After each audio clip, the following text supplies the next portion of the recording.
Habis itu merangkak jalan dulu. Karena ya Allah Tuhanku, dia jadi orang Mesir gila nih. Dia kata kun Mesrian. Paham kun Mesrian? Kun Mesrian itu seperti itu lah. Makan 1,5 ayam habis semuanya. Kalau tak jadi belum lagi Mesir. Buat walimatul urus, gunanya salah satu hikmahnya agar orang tahu yang itu istri kamu. Itu gunanya. Istri kamu itu dia. Jadi kalau orang pegang pun nanti, ya, orang pegang ketangkap basah, dia kata, kau kenapa jalan sama ini? Kamu telah adakan ikhtilat. Enggak, ini si saya. Kenapa dibuat begitu? Karena dia enggak mengadakan walimah. Adanya walimah orang tahu itu istrinya. Sehingga kalau dia jalan pun boleh sama-sama istri jalan. Paham? Itu salah satu tujuan daripada walimah.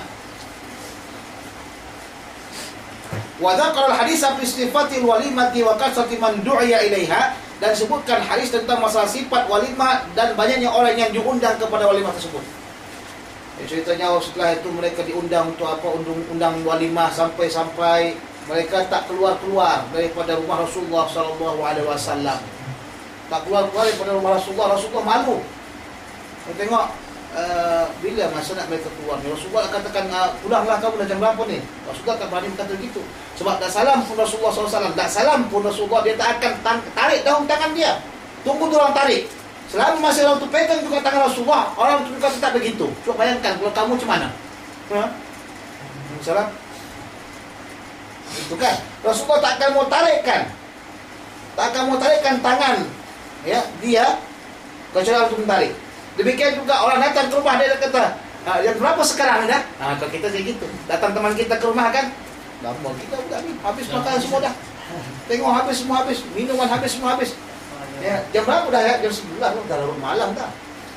Tengok tak juga pulang kawan tu. Oh, jam 1 dah.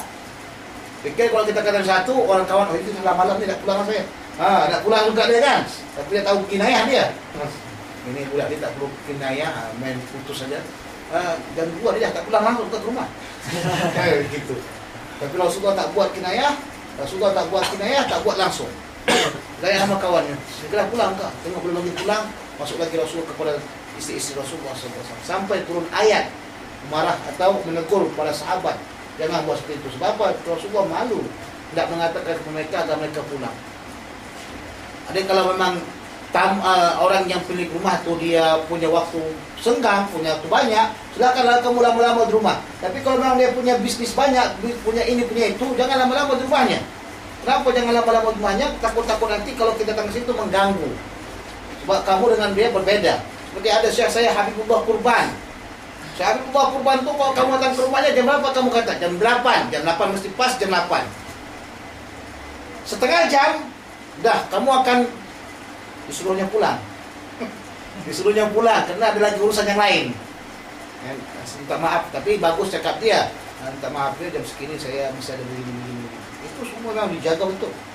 Cuma kalau kata-kata jam 9 kita datang, mesti jam 9. Jam 9 lewat kita datang, minta maaf, rumah tutup.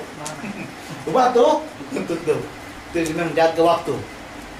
Nah, tapi kena Rasulullah malu. Orang yang paling malu.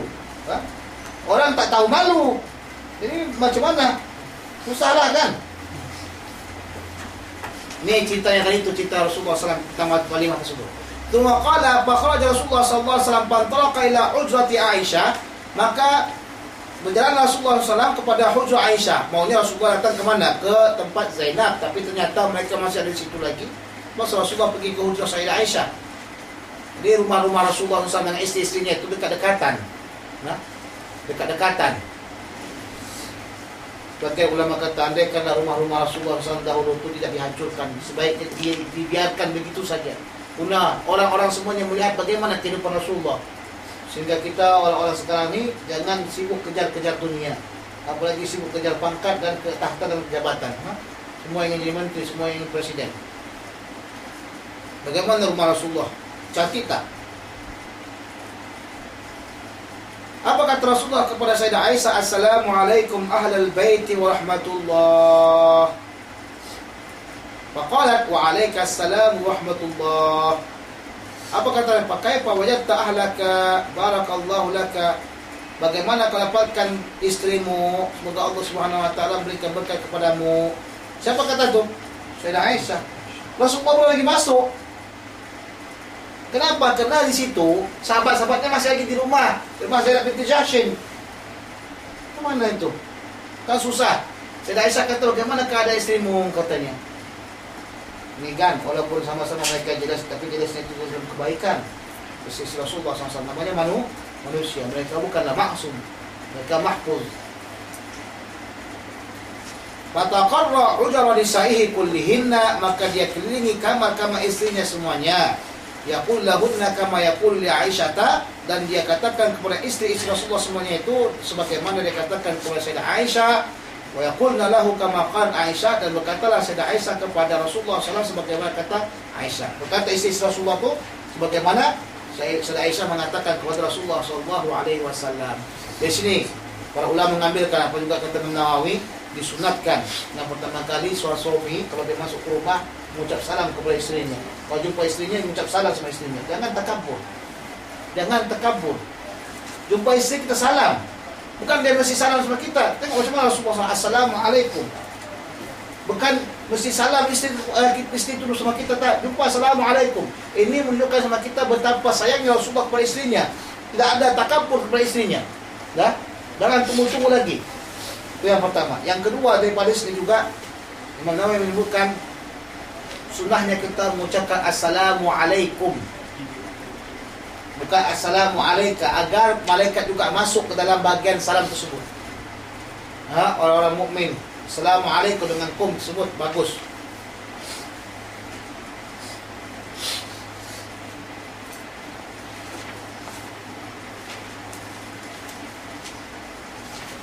Yang ketiga daripada sini juga kita boleh ambil maknanya bahwasanya disunatkan kita berbuat baik kepada istri kita, berbicara baik dengan istri kita.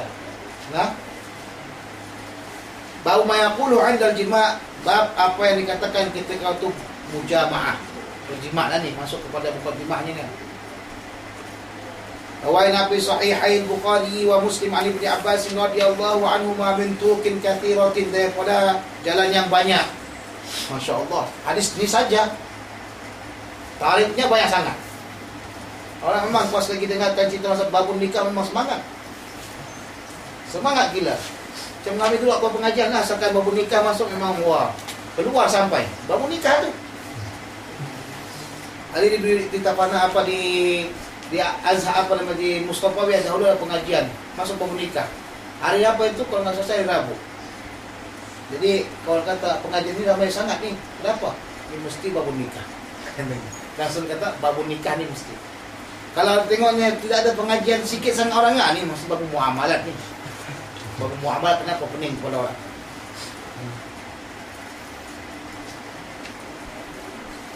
Jadi riwayat ini banyak sekali. Ani Nabi SAW qala law anna ahadakum idza ata ahlahu qala Bismillahi Allahumma jannibna syaitan wa jannibi syaitana ma razaqtana faqudiya bainahuma waladun lam yadurruhu.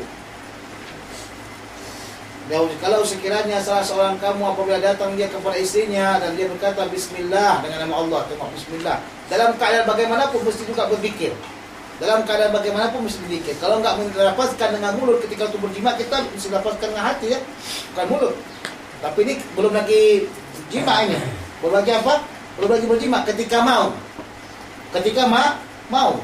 Dan berjima kita masih tetap lagi dalam keadaan berzikir, tapi bukan lagi mulut, hati. Ya? Ya Allah, jauhkanlah kami daripada syaitan. Maksudnya agar kira kamu dalam keadaan pelaksanaan tersebut jauh daripada syaitan. Carilah hari-hari yang bagus. Ada itu perempuan-perempuan hari-hari yang bagus untuk melaksanakan hari-hari yang subur. Ketika waktu suburnya sang istri itu ketika apa? Selesai haid. Istri ini kalau dah selesai haid, kemudian dijima, insyaAllah ta'ala akan langsung melahirkan. Nah, tapi kalau sekiranya kamu enggak ingin punya istri itu cepat lahir, maka jimalah dia setelah 2 minggu daripada haid. Masa itu kurang subur. Tapi kalau selesai 1 hari 2 hari haid, subur betul. Seperti ya kita campak kepada tanah yang subur, maka langsung hidup. Nah itu dia. Mudah.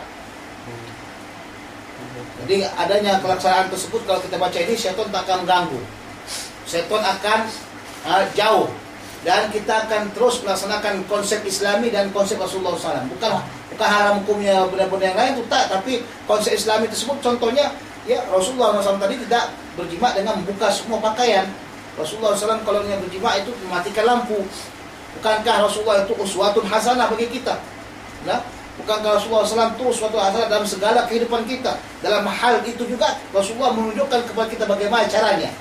Nah, Sayyidah Aisyah kata Rasulullah tak pernah melihat kepada aku dan aku juga tak pernah melihat dia. Nah, itu menunjukkan kepada kita bagaimana supaya kita jangan melihat. Nah, disitulah kadang-kadang kita terganggu oleh syaitan membuat benda-benda yang haram. Kadang-kadang waliyadzubillah seperti di Saudi umpamanya, mereka lebih suka yang di belakang. Kalau kamu dari belakang ke depan itu tak masalah, tapi kalau dari belakang ke belakang itu haram hukumnya. Sudah. Jadi itu salah satu bagian daripada gangguan syaitan. Ya. Membuat perkara-perkara yang haram di situ. Jadi ketika waktu kita berzikir kepada Allah Subhanahu wa taala, maka tetap kita dijaga oleh Allah Subhanahu wa taala. Wa jannibi syaitana ma razaqtana, dan jauhkanlah syaitan daripada apa yang telah engkau berikan kepada kami rezeki. Yaitu apa katanya? Rezekinya itu anaklah itu. Nah, jikalau sekiranya diberikan di antara kedua mereka anak, maka tidak akan menggangguinya. Jadi syaitan tak akan mengganggunya. Ini ulama ada ikhtilaf. Penggangguan tersebut bila? Ada yang mengatakan penggangguan tersebut pas lagi dilahirkan. Dia kata kena syaitan akan mengganggu anak tersebut. Ada yang mengatakan ketika waktu dia beranjak, itu syaitan juga akan mengganggu dia. Ya, beranjak besar, syaitan akan mengganggu dia. Sebab itulah para ulama mengatakan kalau sekiranya kita punya istri itu melahirkan, maka bacalah ayat kursi, bacalah inna anzalnahu fi lailatul qadr, supaya anak tersebut jauh daripada zina. Sebesarnya nanti anak tersebut itu suka ahli zina. Dia suka bukan ahli zina dia. Ya. Demikian juga adzan dan iqamah nanti akan masuk pada babnya. Wa fi riwayat al-Bukhari, dan pada riwayat yang Imam Bukhari, lam yadurruhu syaitanu abadan, maka tidaklah syaitan akan mengganggunya selama-lamanya. Sebagaimana Allah SWT menjaga Isa alaihissalam daripada apa? Daripada gangguan syaitan. Ya?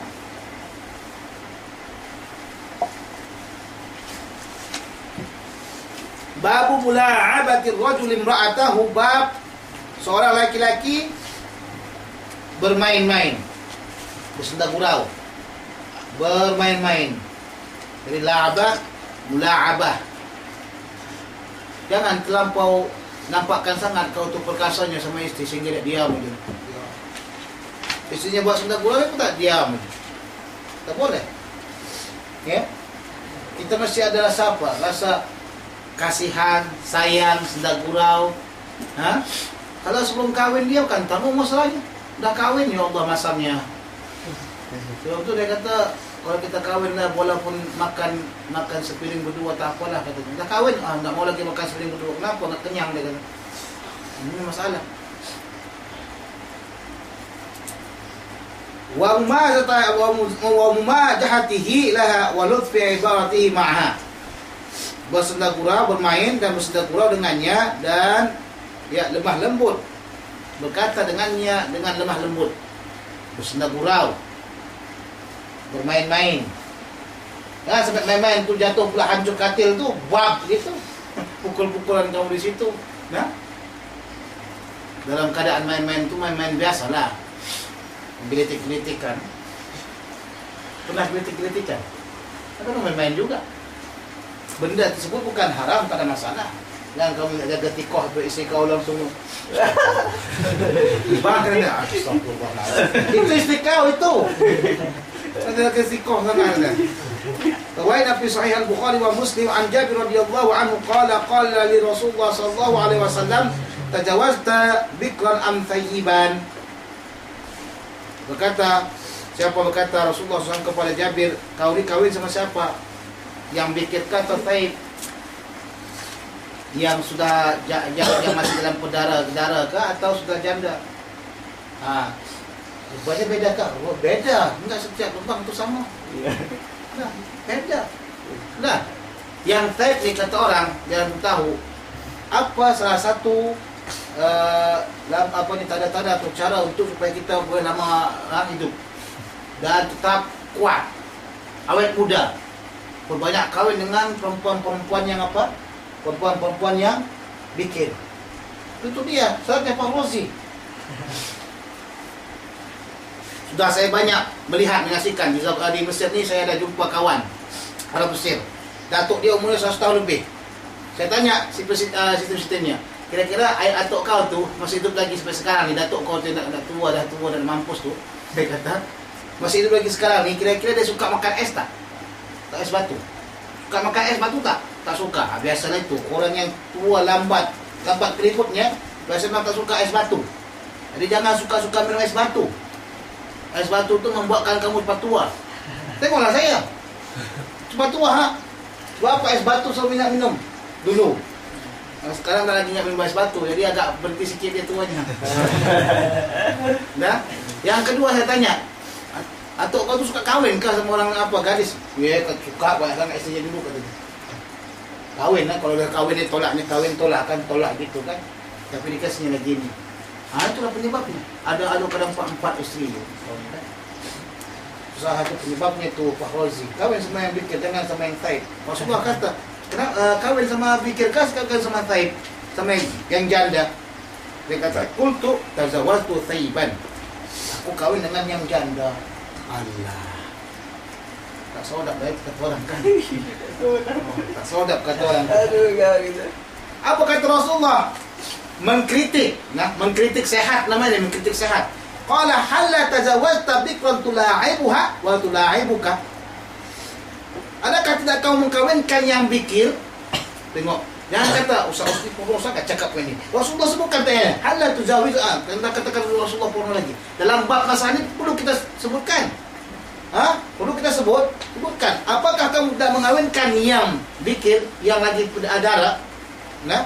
Darah di sini maksudnya memang darah betul. Bukan dengan pelanggaran dia kata darah. Memang kata darah belum lagi kahwin, ternyata bukan lagi darah dah. Dah botol kosong dah. Botol kosong. Tak ada gizinya dah. Zaman sekarang perempuan banyak pergi berkeliaran ke mana-mana.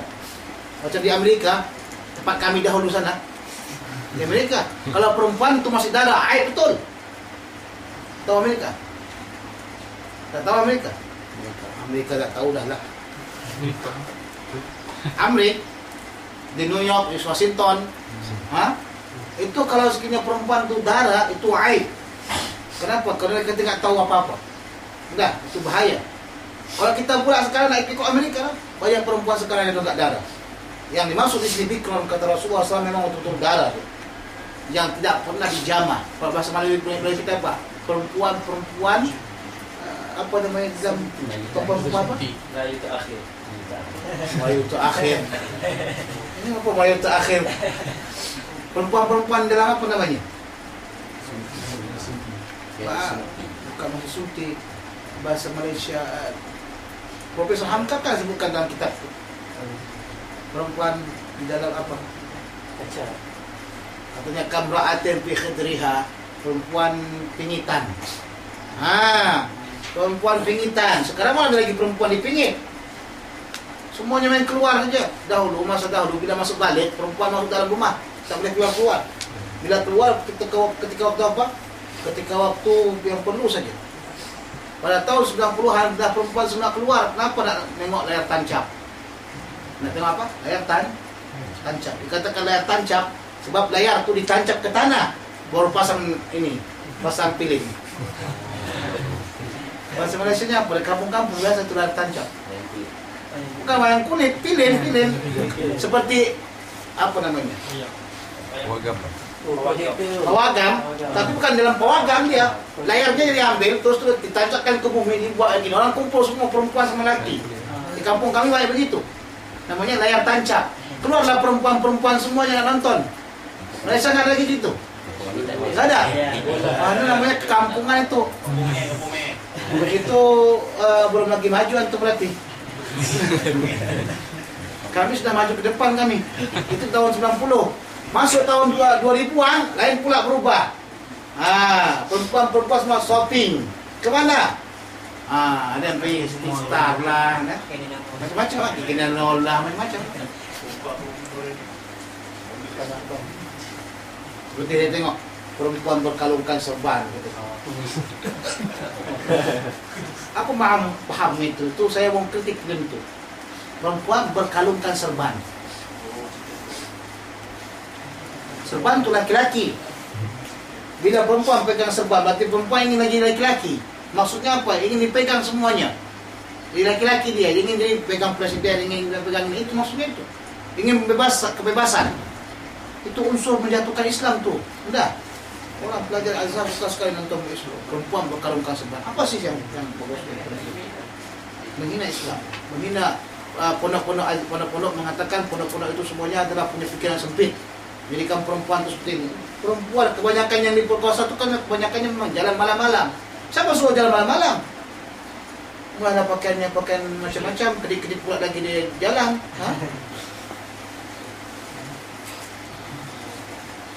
Sudah. Apa kata Rasulullah tadi? Katanya, adakah tidak kau kawinkan? Ya, bikir. Itulah ibuha yang kau main-mainkan dia. Rasulullah aku main-mainkan dia itu dah. Enggak usah lagi saya perpanjangkan secara tafsiri bagaimana cara memain-mainkannya. Wa tula'ibuka, bukan hanya ya kamu mempermainkan dia, dia juga mempermain-mainkan kamu, bermain-main sedekah sama kamu. Itu dia. Nah, seronok begitu tahu. Macam saya pengalaman saja, belum lagi kahwin. Insyaallah taala biidznillah. Tapi di sini ceritakan apa penyebab Jabir radhiyallahu anhu kawin dengan seorang perempuan yang janda. Ya Rasulullah, dia kata, saya punya adik kecil-kecil lagi. Sebab itulah saya kawin dengan janda, supaya janda itu boleh jaga anak saya, boleh jaga adik-adik saya. Andai kan kalau saya cari kawin umur 15 tahun, kawin sama umur 15 tahun, bajunya pun tak tahu dia nak nyuci, macam mana pula lagi nak cuci pakai adik saya. Itulah tujuan dia. Jadi carinya yang janda. Biasanya janda itu punya pengalaman rumah tangga. Sebab itulah kalau pemuda kawin sama janda kalah. Pengalaman rumah tangga dia hebat, pengalaman diranjang juga hebat, gaya semua hafal. Kau tak hafal apa-apa. Itu yang tanya kau kalah. Kalau boleh jangan kawin sama janda lah, kawin sama apa? Sama yang baru-baru sajalah, sebab mereka belum pengalaman kan. Jadi kalau kau salah dalam gaya, nggak ada kritikan, nggak ada kritikan. Itu perlu untuk mengetahui tuh. Dah, maklum dah kita formula. Apa namanya? Formula. Din, jangan pula macam-macam, Din. Mestinya pengajar ni dia dikeluarkan ni. Dia belum lagi tahapnya balik. Jadi cerita dalam kitabnya hanya sampai kepada umur 18 tahun ke atas saja. Warawaina fi kitab Tirmidzi wa Sunan An-Nasa'i an Aisyah radhiyallahu anha qalat qala Rasulullah sallallahu alaihi wasallam akmalul mu'minina imanan ahsanuhum khuluqan wa altafuhum li ahlihi. Sebaik-baik seorang mukmin itu adalah orang yang paling bagus ya, sebaik-baik mukmin imannya, sempurna-sempurna mukmin iman dia itu adalah orang yang akhlaknya paling bagus dan orang yang paling ramah terhadap istrinya, bukan anak ataupun nisa nih. Wa altafuhum, bukan anak ataupun nisa. Wa altafuhum, orang yang paling ramah terhadap istrinya. Tengok. Kalau sekiranya kau dalam rumah tangga tak bagus dengan istri kamu, jangan harapkan jadi pemimpin. Pemimpin sama masyarakatnya pun dia akan jatuhkan, akan zalimi dan sebagainya. Jadi kita mesti sayang sama istri kita, sayang sama anak kita. Nah, ada minta maaf ya. Dalam majalah-majalah sebagian yang disebutkan, majalah Mesir ni, banyak kejadian, apalagi Saudi, banyak kejadian sang suami dia kalau berjima penyakit jiwa mungkin ya. Dia enggak mesti ni kalau berjima dia mesti hukum atau siksa istrinya dulu, baru dia merasakan nikmat. Siksa, ditarik rambutnya, dipukul semua pukul, baru jima dia, baru dia terasa nikmat. Alhamdulillah. Bagaimana? Rasulullah marah dengan orang tersebut. Ya, haram hukum seperti itu. Bukankah Rasulullah SAW mengajarkan kepada kita berbuat lembut sama istri? Dah. Sekarang-kadang suami bila dia di medan perang, ya, memang betul-betul ganas. Tapi pada istrinya tak boleh dia ganas. Mesti dia tu lemah lembut. Lemah lembut. Itulah sebaik-baik Islam orang. Yang istri bagus. Kalau istri bagus, semua orang lain juga bagus. Tapi jangan pula nanti takut sama istri. Itu lain cerita itu. Takut sama istri muskilah. Najim, kata sama dia, walau biar pada kecil kayak gini, yang penting saya nggak boleh takut sama istri saya. Nampak suami kecil, suaminya kecil, istrinya besar, kemudian dia takut sama istrinya. Itu bahaya. Memanglah Islam bagaimana mengajarkan kita buat ramah tamah kepada orang semuanya. Bukan hanya istri, anak, bahkan kepada orang lain. Bab bayani ada bil zaujin ma asharihi fil kalam. Saya dulu pernah ceritakan sama antum, salah satunya juga banyak terjadi masyarakat ni tentang tu ya. Haram hukumnya menyampaikan apa yang terjadi dalam rahasia ranjang keluar rumah atau keluar kamar. Dah. Apa yang terjadi dalam ranjang tidak boleh kita ceritakan kepada orang lain. Yang sekarang ni banyak kejadian orang menyampaikan cerita istrinya atau cerita suaminya. Kadang-kadang saya kata, aduh, tak power lah. Kenapa ni? Apa ni bola aku tengok ni? Aduh, kenapa?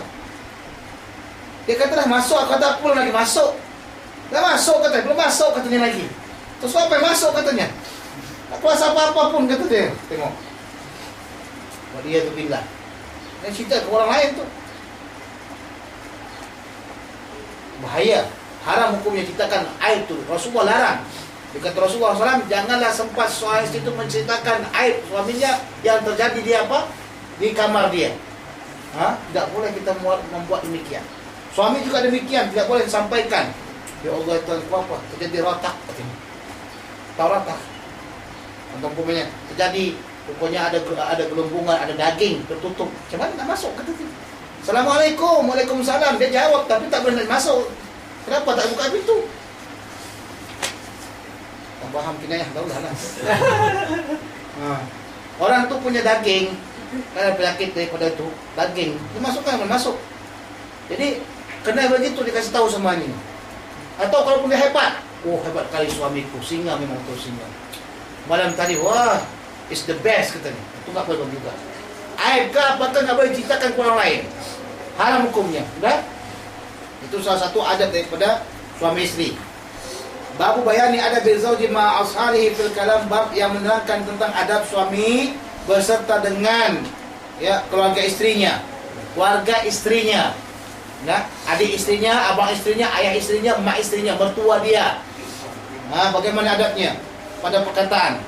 Ilam annahu yustahabbu lil zawji alla yukhatiba ahadan min aqaribi zawjatihi bi lafdhin fihi dzikru jima'i nisa'i wa taqbilihinna. Disunatkan bagi sang suami tidaklah dia menceritakan kepada seseorang daripada keluarga-keluarganya, kerabat dia, kerabat istri dia, dengan lafaz yang ada padanya itu masalah jima' atau mencium perempuan-perempuan. Jangan cerita benda-benda bab-bab ni, membahayakan, menghilangkan rasa apa? Menghilangkan rasa harga diri kamu di depan mertua kamu.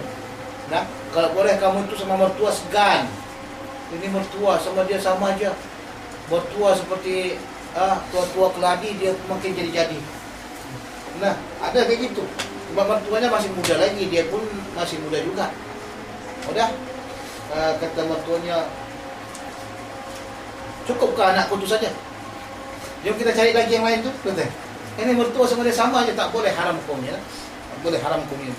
Bukan bertengok bagaimana mereka mengambil ulama-ulama mengambil hukum seperti ini. Dia kata sunnah. Kenapa? Di sini sebutkan tentang masalah Imam Ali radhiyallahu taala anhu. Wa taqbilihinna, dan mencium mereka, au mu'alaqatihinna, atau memeluk mereka. Kita kata mencium itu tak masalah. Mencium tak ada masalah. Wa mu'alaqah, memeluk isteri kita tak masalah. Bahkan disunahkan. Au ghaira dzalika min anwa'il istimta'i bihinna, atau selain demikian daripada macam-macam yang bercumbu. Istimta' kita kata bercumbu lah. Mana yang paling bagus ni? Asal Islam nak bersenang-senang, nak bercumbu. Kita ceritakan tentang bercumbu. Au ma yatadammanu dzalika, atau yang memuat makna seperti itu.